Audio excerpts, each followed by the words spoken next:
Friends in Recovery, the Addiction Recovery Podcast, is brought to you by Genesis House and the Friends in Recovery community, a thriving network of individuals who are fighting back against the stigma of addiction and recovery.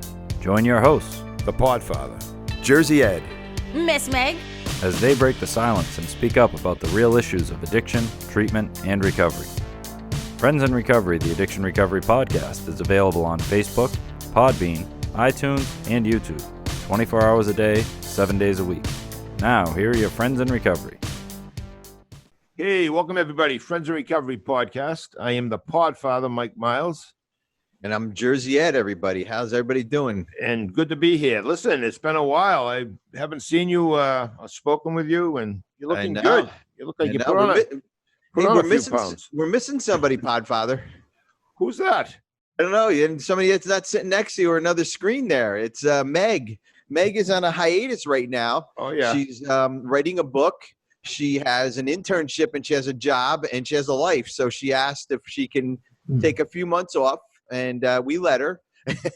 It was a hard decision because we love her here, and but we're gonna miss her for a little bit. And but she's doing well. She said to tell everybody to say hello, and sweet, and always make sure we tune into her podcast, the Addictionary over there. So how are you, Podfather? Podfather's doing pretty well. It's staying busy, and I'm here with Sweets and Sweets. What's got up? Lurking in the shadows over there. Yep, lurking, and he's right. got on quite the outfit today. Actually, he's got on a burqa and a hijab. He's paying tribute to his Muslim friends. You're looking good over there, Sweets. I am warm. Very warm. I'm warm. Yes. He's going to have to stop that because we found the winner, and Sweets and I will be talking. Well, you're going to still dress up as your normal, but I just do this. I just do this stuff anyway. I don't even do it for the show. Yeah, that's right. That's right. No, it's not normal. It's Abby normal. That's what it is. Yes, exactly. So we'll have a guest possibly next month. Now join the show. That Sweets is in the. What are you down to? 3 of them now, Sweets. Three contestants you're looking at. Top three. Okay, We're working through them right now. Good. Excellent. Going through all of their submissions with a fine tooth comb. Yep. He'll pick the right one. Yep. There's no doubt in my mind. He will. So, but hey, guys, I'm coming from the Quarantine Garage Studios in Langhorne, Pennsylvania again. Yeah. And no sheet today. We got some emails saying, why the sheet? They like all the junk in the back. Yeah. Yeah, well, you got some junk, that's for sure. What do you guys think? What do you think? Yeah, it's not bad. It's you. It adds character. I think that see the bike. You get to see like a red ribbon, which I assume is almost as good as a blue one. So you came close, Came which in is second. cool. Yeah. That's nice. Everybody got a trophy. Yeah. That was that's a participation ribbon, correct? Yeah. that was my second place for my 77 Corvette. I won first place for my 77 Corvette in the car show in New Hope, Pennsylvania. Sweet. So they make the red ones as the first place? I believe so. Yeah. I thought blue ribbon was the winner. No, that's probably for the really nice cars. I didn't have a really nice car. Okay, all right. I mean, my car was nice, but it wasn't that nice. Red ribbon. You got a red ribbon. Yeah. I got a red one. Yes, Okay. yes. And then my Beatles over there to my got the right ES. shoulder. All we You got guys is can't the see it, ES. but I am a big. We love the Beatles. Yep. Yes, absolutely. We like the everybody- depth. We like the depth of your garage. Ed. I know it looks better this way, guys. I can't hide it. I'm quarantined in a garage studios. What else are you gonna do? So, so real quick, we're gonna have a guest on here in a couple minutes. Kyle Houston. He wrote a book called Patchwork Junkie, and we're gonna find out more about it in a little bit here. But how are you guys doing through all this pandemic stuff? Everybody good? Everybody's all right? Yeah, everything's good on my end. No worries. I'm a little fed up. I only wear the mask when I go into markets, but I'm not as worried as I was before. The numbers don't lie. Things are getting better. So hopefully this will be over with soon. Yeah. God bless. Sweet. God bless all the people that have lost loved ones, and the numbers point to a lot of elderly people, and it's not good, but at least we're going to get through this, and something I think for society to experience and to realize that we're not as safe as we think we are sometimes. Yeah. And this is the whole world, not just the United States. This is the whole world that's going on, and there's all other crazy stuff going on in the world. But this is not kind of to Boston or New York City. This is the whole world. So it's scary, man. But you know what? That's what recovery teaches me anyways, that we have to be kind of vigilant. We have to practice our principles in all our affairs. And the other thing is, you just have to be happy. You just have to be happy and enjoy life. I think that's what, Sweets, what's your saying out of all this? What's my saying? Yes. Remember you're saying to come out of it better than I went in.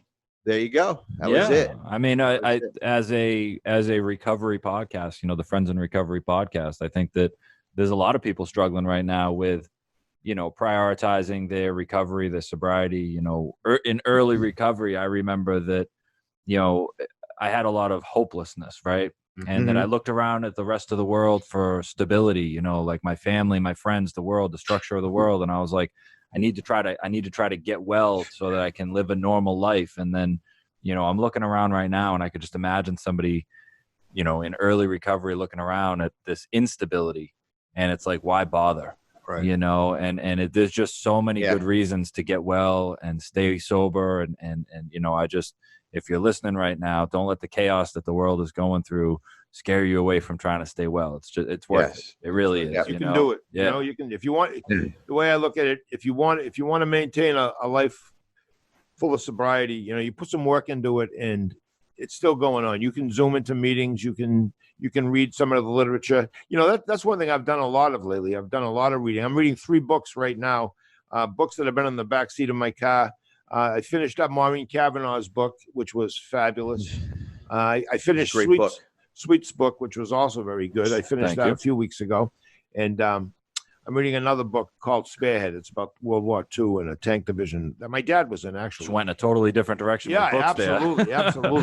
But what I realized is all these soldiers that fought in World War II, they were young guys. They were just young kids, early 20s, late teens, some of them mid-teens. Just amazing. When they call that the greatest generation, I think that's a great title. Absolutely. So, guys, I think it's about that time to bring in our guest. Yeah. If he's still on with us after that conversation that we just had, he might have went away. But yeah. All right. But, let's do it. While Sweets is bringing him on, I'm going to read his quick bio here that I have. I have it on my phone. I just got to bring it up. Mm-hmm. And I'd like to introduce Kyle Houston, author of Patchwork Junkie. He's a speaker, author, coach who is committed to bringing hope into the world. After walking out of prison at 35 with no college degree, no network, and having never sent an email. Wow, that's pretty crazy. He built a highly successful career as a sales executive in San Francisco in less than a decade. He went from earning $10 an hour to vice president for a $2 billion publicly traded company. Kyle's life story is shocking, riveting, and inspiring. He currently lives in Tampa, Florida with his wife and 2 daughters. Welcome to the show, Kyle. Wow, that's pretty impressive. Yeah, I appreciate that. Hey, I probably owe you an apology. I did not drop off during that conversation, so you're stuck with me here for a couple of minutes. Okay, good. But I appreciate the intro. It always makes me feel a little better about myself. Absolutely. Well, that's a fascinating bio there. I mean, that says it all. From I'm guessing you were in prison because of drugs and alcohol. That would be my guess, but we'll find out a little more about that. And you're a perfect story of if you put your mind to something, you think positive, you can do anything you want in this world. And that's just wonderful. Just hearing that bio just gives me chills. And let's get into it. Tell us a little bit about yourself and what happened. What's going on. Yeah, no problem. We'll first of all, I'll let you know that every bio, when you condense somebody's life into a small page or a couple words, it certainly sounds like a lot of fun, but it was a lot of work. And, as addicts, we all understand that we've got things swirling inside of our head, just insecurity and doubt and shame and fear and guilt and all of that stuff that I had to deal with on a grand scale. So even that 10 years where I was climbing back in corporate America, it was just white knuckling my entire life. And it was not a lot of fun, but I'm glad to be on the other end of that. I'm glad to be talking about the achievements. Let's talk about the heartache, though. In my mid-20s, I was a young entrepreneur and was doing really well for myself and got wildly addicted to methamphetamine. And this was a situation where I didn't understand addiction. I didn't understand weakness. I'd been the high school football player. I had a lot of things come easy to me. So it really snuck up on me and got me good. When I found out I wasn't just going to be able to quit, I started using needles and eventually started to cook meth and became a notorious meth cook. My exit strategy at that point, and I'm really condensing this, my exit strategy in my mind was either suicide or an overdose. And I tried my damnedest to have the overdose. Lucky for me, I get arrested. I'm facing 30 years of my life with no parole. And I end up in a single cell by myself for 23 hours a day for almost a year of my life. And I had this incredible, unique experience that I liken to, the worst experience you can ever imagine, but also an opportunity to essentially be a Buddhist monk and go sit in the Himalayas and fast and do all these great things. So I had this spiritual awakening right smack dab in the middle of the deepest rock bottom you can ever imagine. Fast forward to my sentencing, my case got weak. I got a 9-year sentence, went off to do my bit in the state penitentiary. When I was just about to get paroled, the feds come in and said, you know what, we want to go ahead and try you for the same crime. So I was facing life. So I actually went through the experience of facing 30 years, which was real, and then facing life for the first 4 years of my incarceration. That was crazy. And again, I warned you, this was a convoluted story, but we'll get to the end. I ended up getting a 7-year sentence. I do a total of 7 behind bars. I feel very lucky to have only done 7 years with as bad as those guys wanted to keep me in. And I got out and put together a pretty cool comeback story. That is definitely a cool comeback story, no doubt about it. Oh, go ahead, Podfather. No, I just it's riveting. I worked in a prison for a short time, Kyle, before I became a police officer in 14 months. And every time I'd look at individuals in their cells that were locked in for 23 hours a day, and I'd have the duty sometimes of doing exercise or taking them out for exercise and just being with them. I always likened myself to being there because, a few breaks along the way, or I could have been right there with these guys. And I always admired somebody that could actually do that, like without losing their minds, basically. To be locked up in a small room for 23 hours for one day would probably do me in. But great story, great, really amazing. And I just want to ask you about the Buddhist monk part. You said, you had to dig really deep, I'm sure, to keep your sanity and to have some type of peace, while you were going through this. What was it? Was it a spiritual? Was it a religion? Was it what was it? Good question, Podfather. So the spirituality, look, I love diving into this, and it seems to be a common recurring theme all of a sudden in my life. But I think setting the stage for this moment in time for me is probably wise. I had just come off the streets. I had just burned every single bridge. Look, this is a story we've all heard before, right? But I burned every single bridge, including my mother. Nobody was coming to visit me. Most people didn't even know I was there. I was coming down off of copious amounts of methamphetamine, going through the detox, going through this idea that I may never get to contribute. This may be my life until I die. So that is the setup. That is the landscape. And oh, by the way, I don't get to talk to anybody but me. So in the beginning, it was like, holy shit, what the fuck have I got myself into? By the way, I love that I can cuss on this podcast. I may abuse that right. But anyway, I'm sitting there. I'm like, what the hell have I gotten into? Why? Why was the question that kept coming up? Then I got to a point to where it's like, okay, here I am, God. I want to figure out what I believe. I don't want to buy into anybody else's horseshit that has been spoon-fed to me about spirituality and what I believe. Now, this is amazing because it set me up perfectly for the 12 steps. Mm-hmm. And I prayed to God. So first of all, I broke down the three things that I believed, right? And it was very simple. I believed that there was a God. I believed that there was a creator of the universe. I could not deny that. Good, cool. There's a foundation. Secondly, I believe that if I asked this God for truth with pureness of heart and looked for it, it's going to get fed to me from God. Okay, cool. I believe that. Third, I believed if he didn't feed me truth, we're all fucked anyway, right? So what's it matter? Yeah. That's how I approach my spirituality. 2 books came to me. 1 book was about Edgar Cayce. Some people out there are going to know who that is. Some people aren't. He's a well-documented medium who was kind of the godfather, no pun intended, of the New Age movement. And the other was the 12 Steps.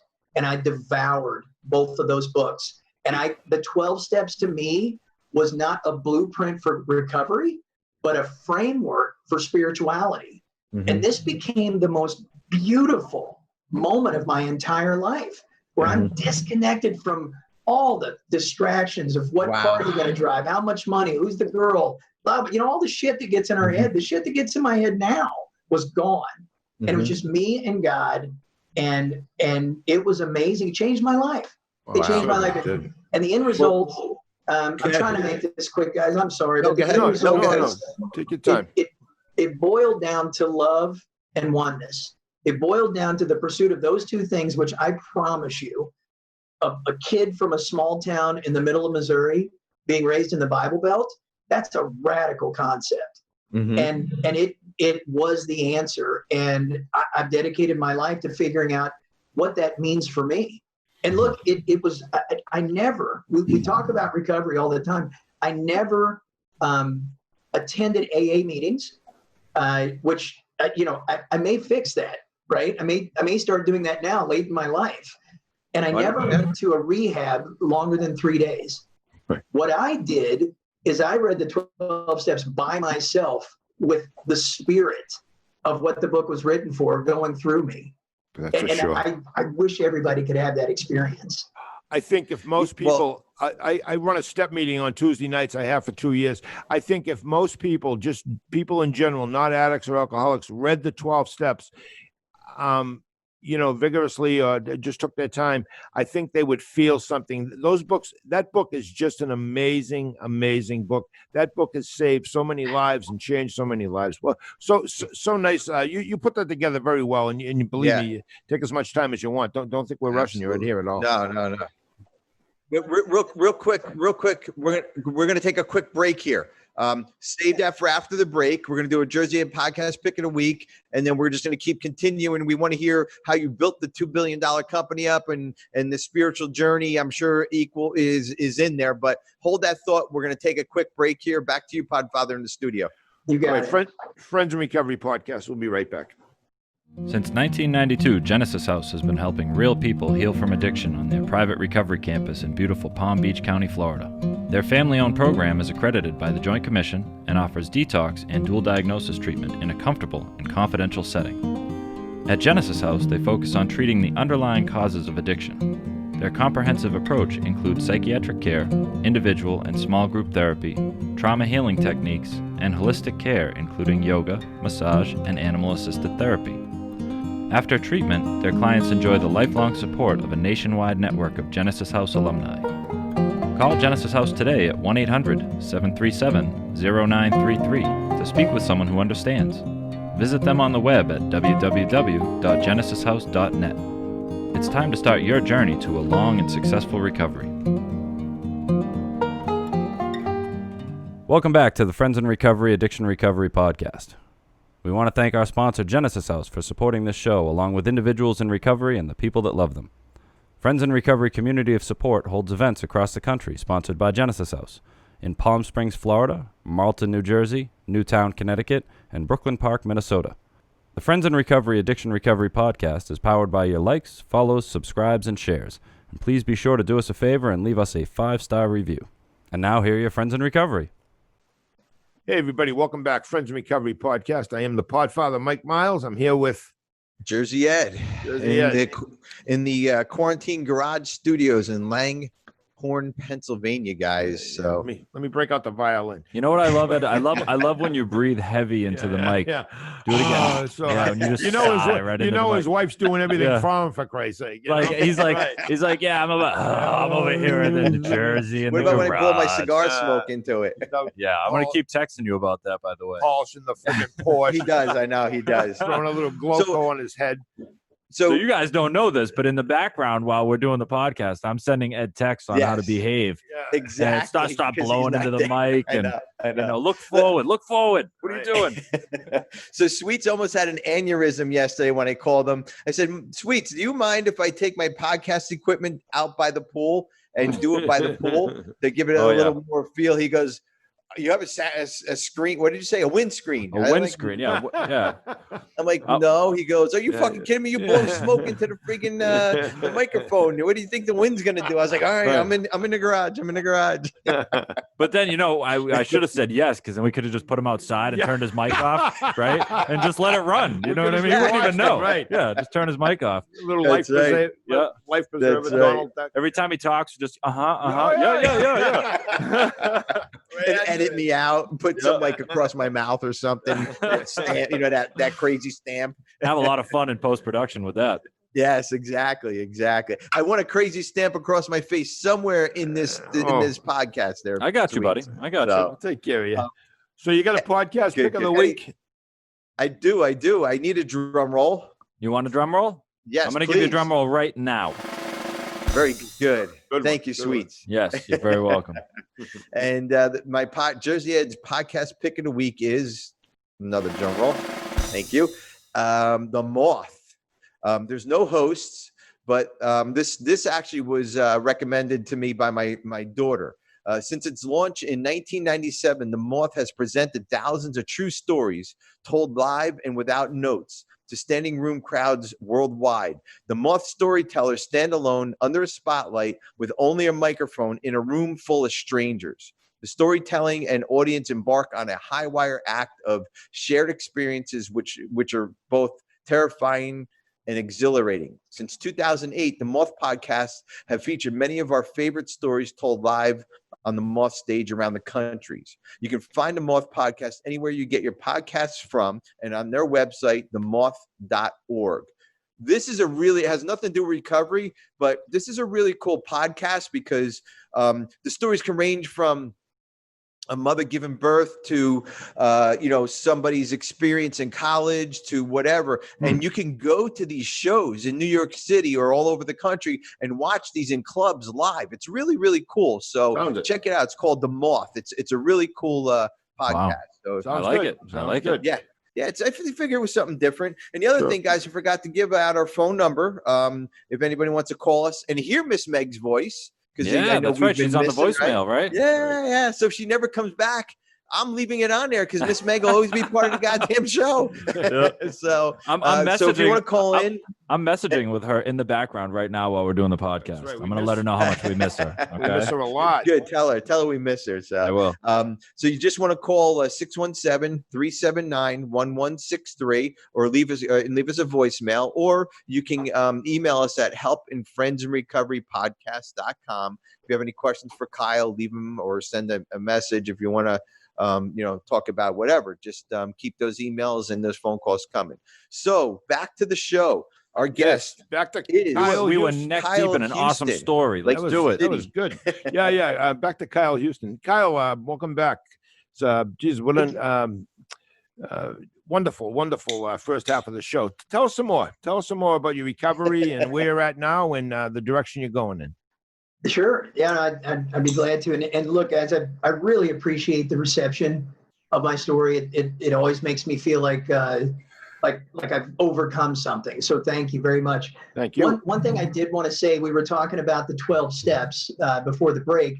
And my biggest regret about the 12 steps, it's not really mine, but what I wish is that people saw that book, at least the message inside the book, as something that pertained to people other than addicts. Because it's such a beautiful experience for people. Again, for me, it never was how to stay sober for me. Right. It was always how to fill your this void inside the middle of you with something better. Right. Yeah. Kyle, let me ask you a quick question about the 12 steps, because I think we're all blessed, all four of us sitting here, to come across the 12 steps. I know I live my life through the 12 steps as best as I could. Sometimes I don't fulfill it all the time, but it's progress, not perfection. But what do you think? How does the real world do it? How does the people in the real world do it? I mean, can you imagine not having the 12 steps in your life? Can I imagine having it not in my life? So this is my theory on it all. This is, and I don't want to get too deep because that's a very, very broad question. But here's the thing: truth is truth. Okay, this just happens to be truth, all packaged up in a single book. Everybody else is getting the same message from, or not getting the same message from different avenues, right? Different things are speaking to them. There's pieces about it that are about humility. There's pieces about it that are about reconciliation. There are pieces about it that are about just simply taking a look at the asshole in the mirror and fixing that. And people are getting that message from somewhere else. The four of us on this podcast right now, we're just very fortunate to have it all fed to us at the exact same, all together. Sorry, that was easy for me to say. And we were in a moment in our lives that we were teed up to receive it. Absolutely. Right? That's the great thing about our recovery.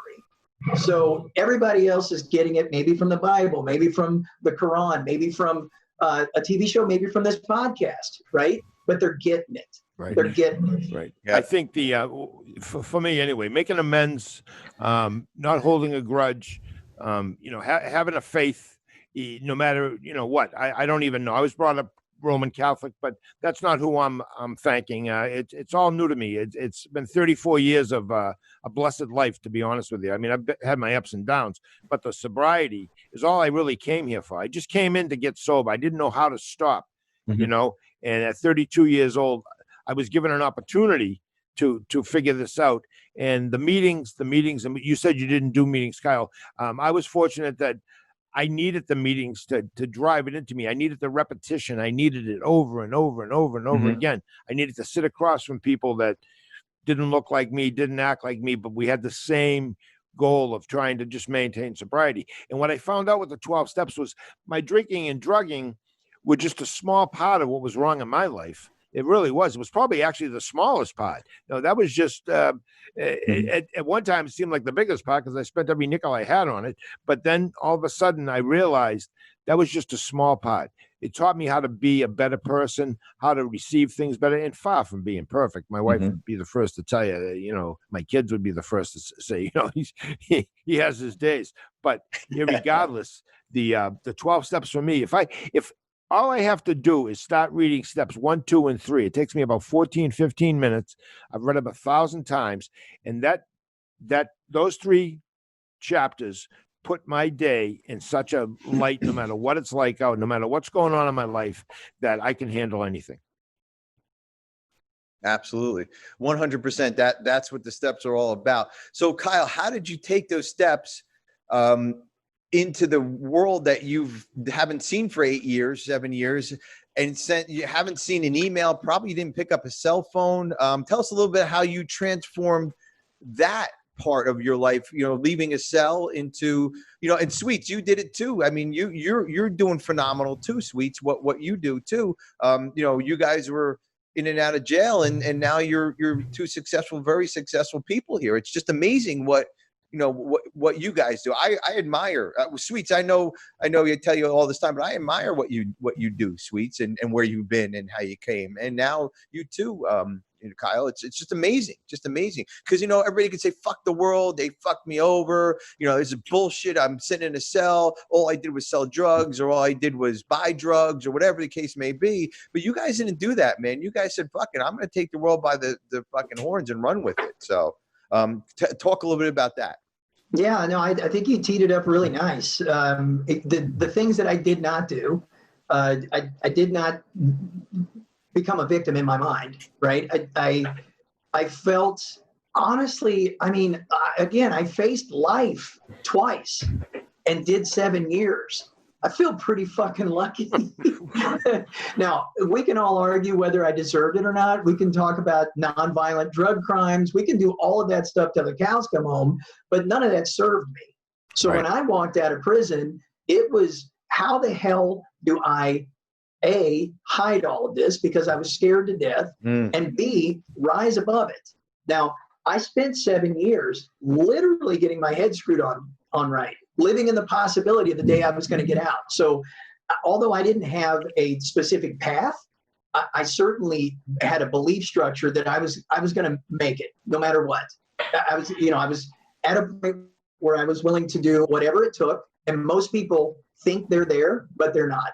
I was at a point where I understood humility and doing things that are potentially beneath my pay grade. Most people, whether they believe they are or not, they're not.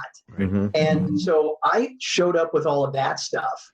And the success side of it all, again, I white knuckled that 10 years of my life.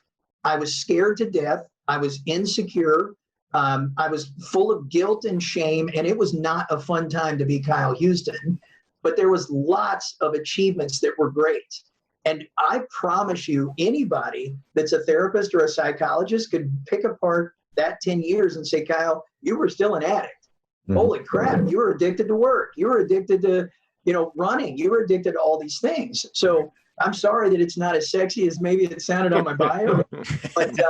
But the way I did it was two things. I learned how to harness those negative emotions and turn them into superpowers.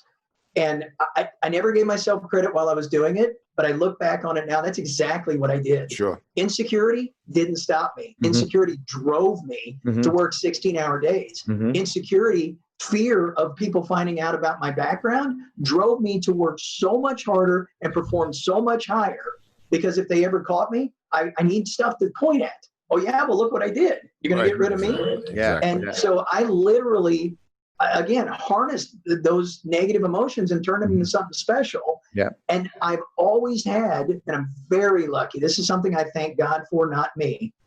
I've always had this bulletproof belief, no matter how deep the hole is that I've dug, that I can get my ass up out of it and then I can become successful. And I don't know where it comes from, but I'm lucky to have it. Yeah, absolutely. That's how we did this. Yeah. So that's all in the book. Is that correct, Kyle? Because this is all about, I mean, you wrote a book, there's pre-ordered, it's called Patchwork Junkie.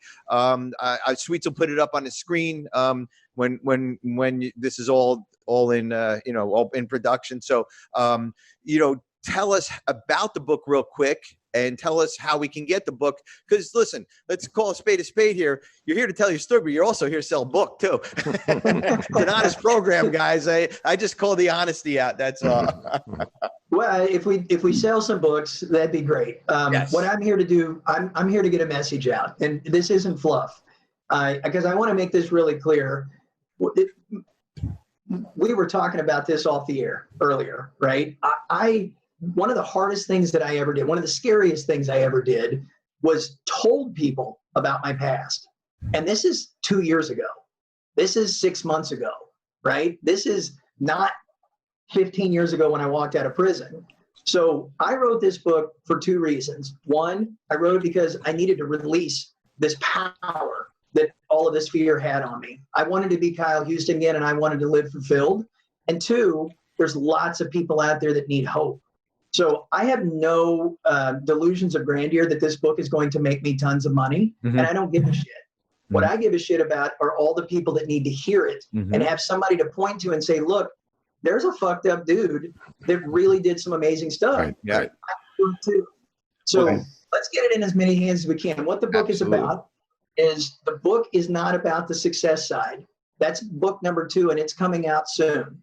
Good. Book number 1 is literally about me being an entrepreneur, falling into the throes of addiction and having that spiritual awakening. And then everything that I learned, my place in the universe, the esoteric things that we need to understand about truth. I had a tumultuous relationship with God at that point in my life because of all the ups and downs. Mm-hmm. And part of the subtitle is it talks about surviving redemption. Right. So it's about all the things that I learned during incarceration, during, all of these trials and tribulations. And the result of that is Patchwork Junkie. Well, That's cool.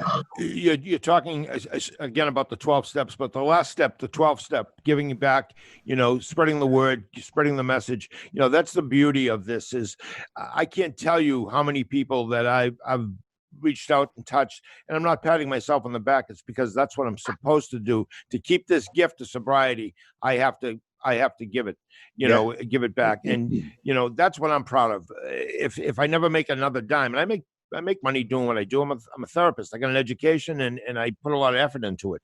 I have to keep my CEUs up. I have to take courses and I enjoy it, but I love helping people. That's the beauty. And I do a lot of pro bono. I probably do more pro bono than I do, charge people, but that's what keeps me going. That's what rings my bell. When I hear someone like you talking, it really rejuvenates me. It just makes me realize that I'm not the only one out there that's smitten by this gift of sobriety. Good hearing you, Kyle. Very good. Well, no, I appreciate it. And look, just for the record, I like money. I like making it, and it turns out I'm pretty good at it. Good right? for you. But this isn't about money. That's my point. I know. And I've sacrificed more than I care to talk about to do what I'm doing. Super.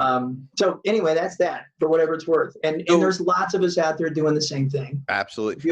And I understand this is about getting the message out, and the book is the message. And absolutely, I was just kidding before, but the more you get into the hands of somebody, the more they're gonna get the message. Kyle, real quick, because we're gonna have to close it up here.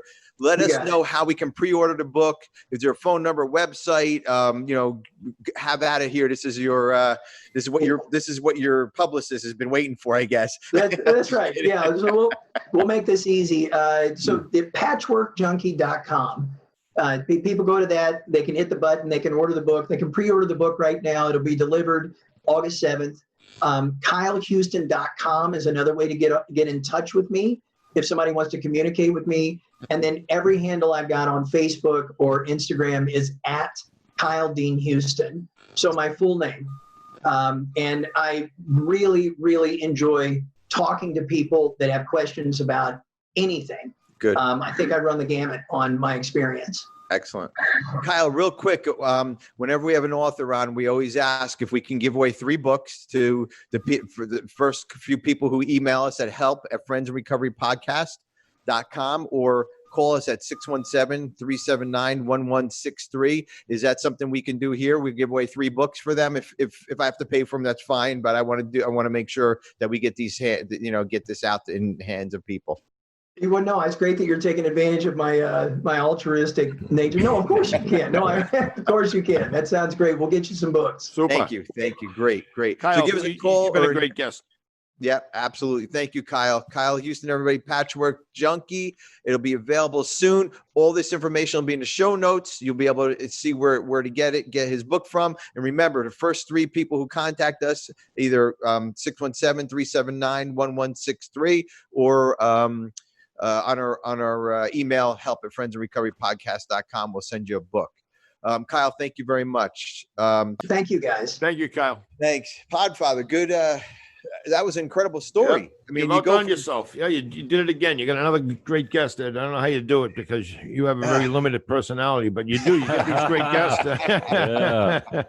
We were talking at the break, Sweets and I, and you really do. You always bring in every week there's a different guest and top notch. Top shelf, as they say. It's good. Plus, but you're also really good at giving out compliments. I think I'm going to carry you around with me. Get you on the phone, build up my self-esteem. You know what I mean? You're good at pointing those things out. Thanks, Sweets. Hey, Sweets, I want to get I always ask for your input. This is kind of right up your alley. Have you had an experience like this? Just because we're both convicts? Is that you're just going to lump us into a fucking generalized group of people? Oh, you guys were both in jail, so yeah. Must be similar stories. No.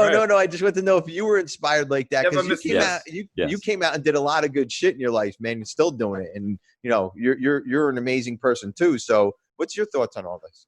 Well, I've said this on a previous podcast and you guys were touching on it, where you were talking about the 12 step and stuff like that. I mean, for me, like, I look at this, the work I do now as kind of like the price I pay for the fun I had, for the things that I did, for the life that I led. And, I think during the break we were talking about this, and we even touched a little bit on the show, is that, for me, the 12 steps actually weren't about getting sober, although that was one of the results. For me, it was about, being a better person, reconnecting to humanity, cleaning my side of the street, just addressing the damage that I had spent years causing. So, throughout that process, yes, drugs and alcohol no longer became a need. I lost the desire. So as a result of that process, I found sobriety, recovery, but I also found a better version of myself. Right. I found, that I could be useful. I found a purpose. And in finding those things, for me, it just made sense. Once you reconnect to humanity, once you get your spiritual base back, just to be a good person. And, you just want to help people. You want to be a part of other people's lives. And I love what I do. Yeah. So, well, let me ask you this, Sweets, and we're going to close here in a couple minutes. But did you ever have did you ever had that fuck it idea? Like, I don't want to do this. The world's against me. I'm sitting here. Was there a time like you wanted to give up, or did you just keep pushing through like Kyle did? So the very last time that I was in jail, I was in there for just like compounded charges on top of previous charges that I was already on probation for, like really stupid stuff. And I went in there and I had this kind of mentality. I was roughly about 30 years old. And when I went in, I kind of made a decision. I made a conscious decision looking around at my situation. I was like, you know what? I think I'm just going to stay. And so I called my mother and I was like, Ma, I think I'm just going to stay. And she's like, what does that mean? And I'm like, well, I'm safer in here. You guys are safer from me. Like, my kids are safe. I'm like, as long as I stay here behind these walls, I know how to navigate this world. I'm a big guy. I'm friends with all the COs. I know how to navigate this. Like, I know what to do in here. And my days are structured and I can't fucking hurt anybody. And besides myself, just an animal in a cage. And so I kind of pushed the fuck it button at that point, and got involved in like jail politics and embraced the idea of just being a convict. I was like, this is what I'm going to do. And, I wrote about this in my book too. This is like this moment where, I had pushed that fuck it button and I had accepted that this was what my life was going to look like. And then, I had a moment in jail sitting with myself, kind of like Kyle was saying, for me, I was reading the Bible at the time. Like a novel. I wasn't really trying to get into the religious side of it. I was just reading it. And, I had an experience of some sort. And it was that, my kids still needed me. My family still needed me. And that it was worth one more shot. And I'm glad I took one more shot at it. And when I did, I came out and, was motivated to create a new version of my life. Another chapter, close that book, write a whole new book. Basically. Yeah. Great summary. We're glad you close that, because I could see how that you could say just fuck it and safer here. But it sounds like, and we're going to close here in a minute, but it sounds like Sweets, you stopped playing said that 3 times. I know. Let's go. It sounds like you stopped playing the victim, Sweets, and said, you know what, I'm going to take charge of my life and do something. And that's what we all have to do. We all have to stop playing the victim and become a whole person and be who we were meant to be. So guys, great show. Kyle, thank you very much. Podfather, any closing words, and you can take us out from here. Great show. And it's really good having Kyle on. It's always good to listen to Sweets. That's it. Friends in Recovery podcast, coming to you live from the podcast studio in Beverly, Mass. And where are you, Ed? In a garage, hiding, smoking cigars, and breathing heavy. That's right. All right, friends. Stay sober, everybody. Thank you. That concludes this episode of Friends in Recovery, the Addiction Recovery Podcast. Thanks to Genesis House for supporting those on the path to recovery and for keeping this valuable resource free for our Friends in Recovery community. Follow us on Facebook for past shows and updates. If you're interested in becoming a guest on the show, email us at help@friendsinrecoverypodcast.com. If you can't get enough of Mike the Podfather and Jersey Ed, You can catch them on Answering the Call, the First Responder podcast, available on Facebook, Podbean, iTunes, and YouTube.